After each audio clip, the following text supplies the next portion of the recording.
ಆಗ್ಲೇ ರಾಜ್ಯದ ಉಪಮುಖ್ಯಮಂತ್ರಿಗಳಂತ ಡಿ.ಕೆ. ಶಿವಕುಮಾರ್ ಅವರು ಬೆಳಗ್ಗೆಯಿಂದ ಸಿಟಿ ರೌಂಡ್ಸ್ ಮಾಡ್ತಾರೆ. ಬನ್ನಿ ನಾವು ಅವ್ರು ಮಾತಾಡಿಸ್ತಾ ಹೋಗ್ತೀನಿ. ಸರ್, ಈಗ ಬೆಳಗ್ಗೆಯಿಂದಲೂ ಕೂಡ ಸಿಟಿ ರೌಂಡ್ಸ್ ಮಾಡ್ತಾ ಇದ್ರಿ, ವೈಟ್ ಟ್ಯಾಪಿಂಗ್ ಕಡೆ ಏನೇನ್ ಸಮಸ್ಯೆಗಳು ನೋಡಿದ್ರಿ ಸರ್? ನೋಡಿ, ನಾವು 1,500 ಕೋಟಿ ರೂಪಾಯಿ ಅಷ್ಟು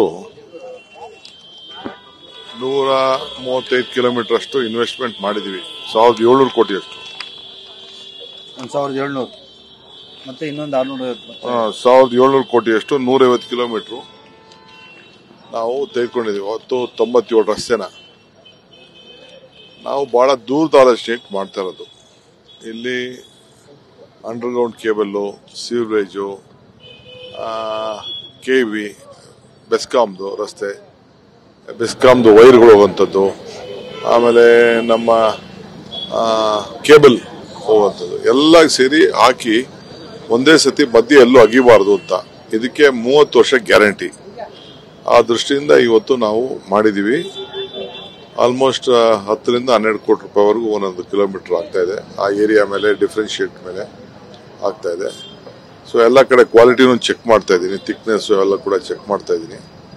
ಸೊ ಮುಂದಕ್ಕೆ ಇನ್ನೂ 405 ಕಿಲೋಮೀಟರ್ ತಗೋಬೇಕು ಅಂತ ತೀರ್ಮಾನ ಮಾಡಿದ್ವಿ. ಆಮೇಲೆ ಎಲ್ಲ ಕಡೆ ಕಂಪ್ಲೀಟ್ ಬೆಂಗಳೂರು ಸಿಟಿ ಎಲ್ಲೆಲ್ಲಿ ಮುಂದಕ್ಕೆ ಈ ವರ್ಷ ನೋಡಿದ್ರಿ ಎಲ್ಲೂ ಕೂಡ ಇದಕ್ಕೆ ಸೀವೇಜ್ಗೆ ನೀರು ಡ್ರೈನೇಜ್ಗಳು ಎಲ್ಲೂ ತೊಂದರೆ ಆಗಲಿಲ್ಲ. ಸೊ ಎಂಟೈರ್ ಬೆಂಗಳೂರು ಸಿಟಿನ ಈಗಾಗಲೇ ನಾವು ಸ್ಟಾಮ್ ವಾಟರ್ ಡ್ರೈನ್ಗಳನ್ನೆಲ್ಲ ತಗೊಳ್ಳೋಂಥ ಕೆಲಸ ನಾವು ಮಾಡಿದ್ದೀವಿ. ಸೊ ಇವೆಲ್ಲ ಆಗ್ತಾ ಇದೆ. ಮುಂದಕ್ಕೆ 20ನೇ ತಾರೀಕು ಒಂದು ಬಿಡುಗಡೆ ಮಾಡ್ತಾ ಇದೀವಿ. ರೋಡು ಇಡೀ ಬೆಂಗಳೂರಲ್ಲಿ ಎಲ್ಲೇ ಮಾಡಿದ್ರು ಯಾವ ಸ್ಟ್ಯಾಂಡರ್ಡ್ ಅಲ್ಲಿ ಇರಬೇಕು ಅಂತ, ಇಂಟರ್ನ್ಯಾಷನಲ್ ಸ್ಟ್ಯಾಂಡರ್ಡ್ಸ್ ಅಲ್ಲಿ ಆ ರಸ್ತೆಗಳನ್ನ ಮಾಡಬೇಕು ಅಂತ ಹೇಳಿ ಒಂದು ಕಾನ್ಸೆಪ್ಟ್ ರೆಡಿ ಮಾಡ್ತೀವಿ. ಪ್ರತಿಯೊಬ್ಬ ಎಲ್ಲೇ ಬೆಂಗಳೂರಲ್ಲಿ ಮುಂದಕ್ಕೆ ರೋಡ್ಗಳು ಮಾಡಿದ್ರು ಅದೇ ಸ್ಟ್ಯಾಂಡರ್ಡ್ ಅಲ್ಲಿ ಮಾಡಬೇಕು. ಆ ರೀತಿ ಒಂದು ತೀರ್ಮಾನ ಮಾಡಿ ನೀವು ಅಂತಾರಾಷ್ಟ್ರೀಯ ಮಟ್ಟದಲ್ಲಿ ರಸ್ತೆನ ನಿರ್ಮಾಣ ಮಾಡಬೇಕು ಅಂತ ಪ್ಲಾನ್ ಮಾಡ್ಕೊಂಡಿದ್ರಿ. ಆದ್ರೆ ರಸ್ತೆ ಮಾಡ್ಬಿಟ್ಟಿರ್ತಾರೆ, ಆಗ ಒಂದ್ 2-3 ದಿನ ಮತ್ತೆ ಅಗಿಯುವಂತ ಕೆಲಸಗಳು ಅಂತರ್ಗತ ಕ್ರಮ ಆಗುತ್ತಾ ಹೇಗೆ ಅಂತ ಹೇಳಿ ಅದಕ್ಕೆ ನಾವು ಒಂದು ಪ್ಲಾನ್ ಮಾಡಿ ಇದನ್ನ ಮುಂದಕ್ಕೆ ಕೊಡ್ತಾ ಇದೀವಿ. 20ನೇ ತಾರೀಕು ನಿಮ್ಗೆ ಒಂದು ಡಾಕ್ಯುಮೆಂಟ್ ಕೊಡ್ತೀವಿ ನಾವು. 20ನೇ ತಾರೀಕು ಬೆಳಗ್ಗೆ ಅಲ್ಲಿ ಕಾರ್ಪೊರೇಷನ್ ಅಲ್ಲೇನೆ ಒಂದು ಪ್ರೆಸ್ ಕಾನ್ಫರೆನ್ಸ್ ಮಾಡಿ ಬಿಡುಗಡೆ ಮಾಡ್ತೀನಿ. ಬನ್ನಿ ಅವತ್ತು. Thank you sir.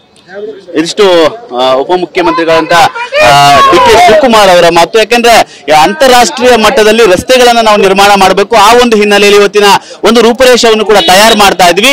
ಅಷ್ಟೇ ಅಲ್ಲದೆ ಪ್ರಮುಖವಾಗಿ ರಸ್ತೆಯ ಗುಣಮಟ್ಟವನ್ನ ಪರಿಶೀಲನೆ ನಡೆಸಿದ್ವಿ. ಮತ್ತೆ ಯಾವುದೇ ರೀತಿಯಾಗಿ ರಸ್ತೆ ಆದ ನಂತರದಲ್ಲಿ ರಸ್ತೆಯನ್ನು ಅಗೆಯುವಂತ ಕೆಲಸಗಳು ಆಗಬಾರ್ದು. ಆ ಒಂದು ನಿಟ್ಟಿನಲ್ಲಿ ವಿಶೇಷವಾಗಿ ಗಮನ ಹರಿಸಿ ರಸ್ತೆಗಳನ್ನ ಮಾಡುವಂತ ಕೆಲಸವನ್ನ ಮಾಡ್ತಾ ಇದೀವಿ ಅನ್ನೋ ಮಾತುಗಳು ಕೂಡ ಹೇಳ್ತಾ ಇರುವಂತ. ಕ್ಯಾಮರಾಮನ್ ರಾಜು ಜೊತೆ ಸುನಿಲ್, TV9 ಬೆಂಗಳೂರು.